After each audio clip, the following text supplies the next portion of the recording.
Okay, guys, let's open it up. You good? You good? Yeah. Okay.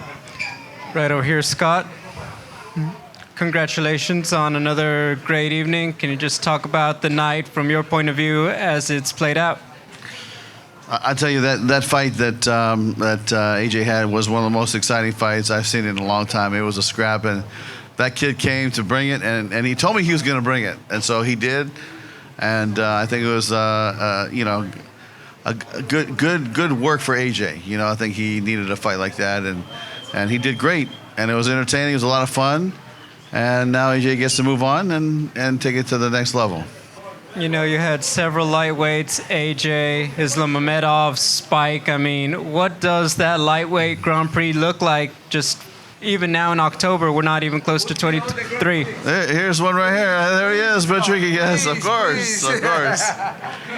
So, I mean, listen, we have amazing lightweight division now, and you forgot to mention Masayev as well. That guy is a killer. And so, you know, we started looking at our fights for next year, our matchups. I think we got some great fights coming up. I think that starting with Dublin last week, that was such an amazing event. If you guys have never been to a fight in Dublin, it is really something special. And so, you know, the fight with Yoel Romero, Melvin Manoff, that was special. I think Benson Henderson looked like he was 25 years old again. And so, you know, when I started talking to our team internally, you know, we said, look, we think the lightweight division makes the most sense because of the names you just talked about, like with, you know, Patricio and Usman, and which they're fighting, by the way, as you know, on the 18th of November. But, you know, whoever wins, they'll go into the tournament as a champion. But, you know, it'll be, you know, a year-long event again, and whoever wins the end of the tournament takes home the $1 million bonus check and will become the world champion. So, to me, there's a lot riding on the line, and I think we have a division that's going to, you know, that we're going to put together a lot of interesting matchups and just amazing fights. We obviously have to talk about the featherweight champion, Patricio Pitbull. Mm-hmm. I know the fans, you know, probably wanted a finish to close out the show in that way, but once again, he showed just how good he is. Just what are your thoughts on his performance and then obviously his run in total for his career here in Bellator? Yeah, he's amazing. I mean, listen, he was, you know, making it happen even before I got here. He's been, you know, part of the building of this company, and he's put on so many great fights over his career. And, you know, I was talking to John McCarthy, just had a little chat with him in the cage when he finished interviewing him. I said, you know, this guy really should be, you know, nicknamed the sharpshooter because he throws punches and bunches, and, man, when they come super hard and they're super accurate. And you know, Adam Borch is a guy that is a world-class kickboxer, fought people at the highest level, and I think Patricio, you know, just took his striking away even, you know. So to me, when you reach a certain level of you know, let's say experience or talent or whatever you want to call it, you know, that's you know, a fighter can do that, and I think you could just see the difference in the level between the two athletes at a certain point. So, you know, he's got a lot of great fights ahead of him. He said he wants to go down to 35 and fight the bantamweight champ. Let's see if that's reality. He wants to. I know AJ wants to fight him again. So there's a lot of great fights ahead for Pitbull. I did want to ask a final question. Have you broached the subject with Islameda and Usman Nurmagomedov? Obviously, you know, close teammates. If you have to pick one, who's making it into the Grand Prix? Well, I think that, you know, let's see how Usman looks on the 18th. You know, I mean, obviously, if he wins, he's definitely going to move forward. And, you know, maybe that's like you know, something we'll have to work out internally and talk to the camps and coaches and, you know, talk to everybody involved. But it's nice to have choices like that, right? It's nice to have choices like that. So that's you know, just another statement in why we want to do a fight or a tournament at 155.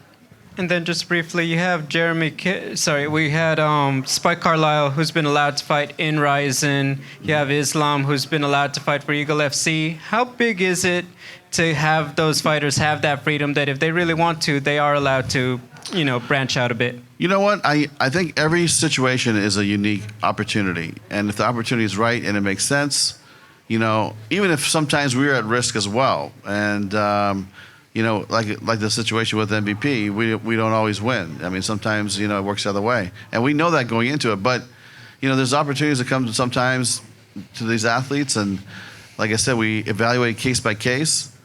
And there's certain opportunities where you can't just say.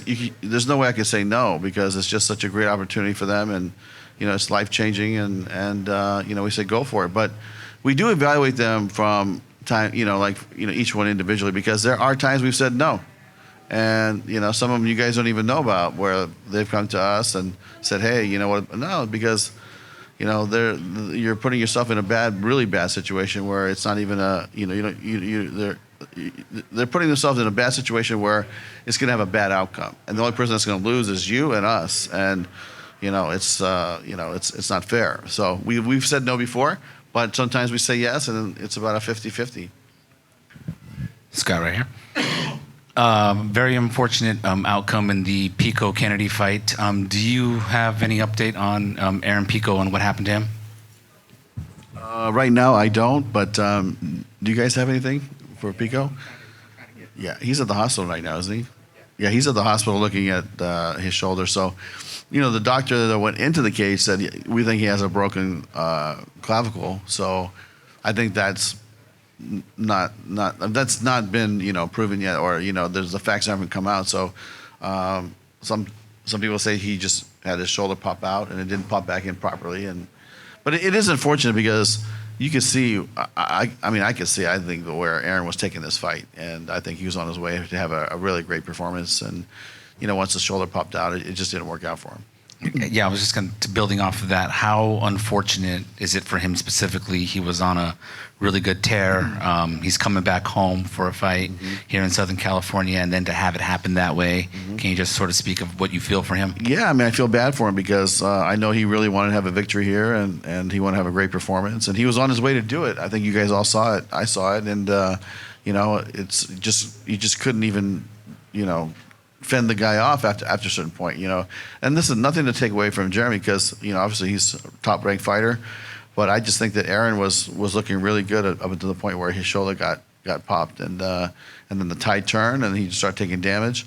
And I think that the doctor was correct in stopping the fight, because we don't want Aaron to get hurt. We don't want anybody to get hurt, and it's something that he'll have another day, and so we're going to let him rest, heal up, and then we'll bring him back when he's ready. Do you think that's a fight that has to be run back? Oh yeah, I'd like to run that one back for sure. I'm sure Aaron would too. But let's see how far. This puts Jeremy in a different position now. Now he can advance and move forward. So let's see how when he's ready. He might be ready way before Aaron's ready. So timing is going to be an issue, but we're going to give him opportunity to move forward and fight tougher guys. And Aaron's going to have to go back to the drawing board and go get healthy. And then we'll have him back. But as soon as the doctors say he's good to go and he feels like he's ready to go, we're definitely going to have him back.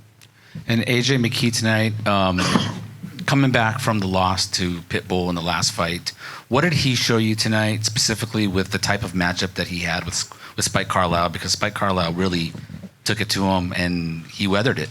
Yeah, I think that Hoist Gracie said something to me. He said, you learn a lot about yourself when the fighter's coming at you like that, the opponent's coming at you like that. And I think it tested him. And I'm sure AJ was shocked in the very beginning, like, this guy's coming at me, he's throwing bombs. And it was one of the most exciting rounds I've seen, in MMA in that first round. So to me, it was a spectacular win in a lot of different ways, because I don't think AJ's fought a kid that's just been on him and on him and on him and on him and can grind it out too.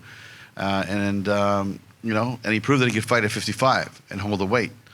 So I think that there was a lot of good outcomes for this fight for AJ. And then the last one from me, specifically tonight, you never like to hear fans booing during any fights, specifically during the main event. Not really what you want to hear from the fan base. What did you think of the main event tonight, and specifically with regard to Patricio? And would you like to see anything different from him in the cage? Listen, I think that he fought. I think he fought how he felt he needed to fight to win the fight. And I think Adam's dangerous. I think Adam's a very good striker. And to me, it looked like he was pacing himself a little bit. But at the end of the day, I mean, I think some of those boos, let's face it, this is AJ's hometown, and so of course, they're going to have this feeling towards Pitbull. So I think you're seeing some of that, and you're hearing some of that, and it's unfortunate, but they love AJ here, and this is, like I said, his fan base, and I don't think they've forgotten the second fight yet. So. A year and a half ago, AJ won the $1 million, and he was riding high, and he had just knocked out Pitbull, and Pitbull in San Jose came back and won a decision. So I think a lot of fans that love AJ, are naturally going to hate Pitbull and have a negative feeling towards him. Hey Scott, how's it going? Good. Good. This is MMA Locker Room, part of Pub Sports Radio. I just want to say, how does it feel to put on a star-studded event like this? I tell you, I mean, I've been a part of a lot of great fights. I feel in my career, and some I was just working when I was working for K1. We had so many great moments. I've watched so many great fights, and in Strikeforce we had so many great fights in that company. And I think this is the one. This is the one that you kind of checks the box. Like, this is something that if you're a fight fan, you come to an event like this and you get to see it all, man. You get to see some spectacular fights, some tactical fights, some good submissions. Unfortunately, we had an injury early on tonight with a gentleman that checked the leg kick, and basically I think he had a spiral fracture on his leg. But it's something that that when you look back on the evening, I think we had something for everybody. But this is why I keep promoting people. Somebody asked me the other day, said, Ariel Hawani asked me, he said, hey, are you thinking about retiring? I go, as long as I love what I do, which I do, and I think I'm making a difference, which I think we are, I'm going to keep doing it. And tonight was a very entertaining fight. I had a lot of fun watching the fights tonight as a fan, and I'm going to keep rolling. Speaking about making a difference, I mean, you've been a true pioneer in the sport. I mean, a trendsetter, if that being said. You're not scared to push the limits in that. Would you see your guys' organization opening up to maybe like a 165 weight class? Or would you even be open to maybe some open martial arts mixed competition to get some even more entertaining fighters in there, maybe some YouTubers? Well, I tell you, we haven't talked about doing any YouTube fights, but as far as the weight class, if the whole industry got together and said, look, we'd be better off having more weight classes or changing the weight classes, I think everybody has to do it, not just us. But I think that the UFC would have to do it. We would have to do it. ONE FC would have to do it. Ryzen might have to do it. It's like, because it's not fair for the athlete to, fight in lightweight in one weight class here, then he goes and fights over there. It's a different weight class. I think that he should be, have some type of symmetry among all the organizations. So if that's possible, and that had to be, let's say, brought on by the athletic commissions, right? And if that was a real thing, we would support it. Why not? I mean, to me, sometimes I think that the weight classes are too big of a difference, and a 10-pound gap, that's a lot of weight. In boxing, you have 3 divisions, in that 10-pound gap. So, something to think about for the future. We got an update from Pico there. Okay, so Aaron's shoulder popped back in. It's not broken. Seeing a specialist Tuesday, wants a rematch right away, and he's in good spirits. So that's Aaron Pico's story. But I appreciate it, guys, and we'll see you guys soon. Thank you. Thanks, everybody. Thanks, Scott.